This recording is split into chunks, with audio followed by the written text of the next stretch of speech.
Hello viewers, আসসালামু আলাইকুম। আজ শেয়ার করব গাজরের হালুয়া। তো এখানে আমি কড়াইতে 3 টেবিল চামচ ঘি দিয়ে দিয়েছি। এরপরে দিয়ে দেব হাফ কেজি পরিমাণ গাজর কুচি, দিয়ে ভালো করে নেড়ে নেব। এরপরে দেব সামান্য এলাচ গুঁড়ো।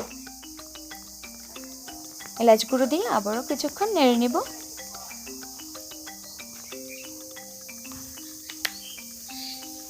আবারও দিয়ে দেব 2 টেবিল চামচ ঘি, দিয়ে ভালো করে ভেজে এটাকে ঝুরঝুরা হওয়া পর্যন্ত নেড়ে নেব।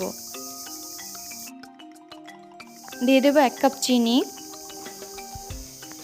এরপরে হাফ কেজি গরুর দুধ জাল করে এটাকে অর্ধেক বানিয়ে এখন দিয়ে দিচ্ছি।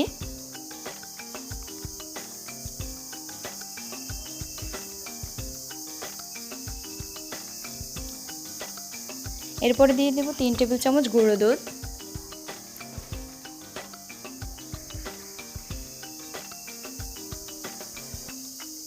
এরপরে কিছু কাঠবাদাম প্লাস কাজু বাদাম কুচি দিয়ে দেব। ব্যাস হয়ে গেল গাজরের হালুয়া।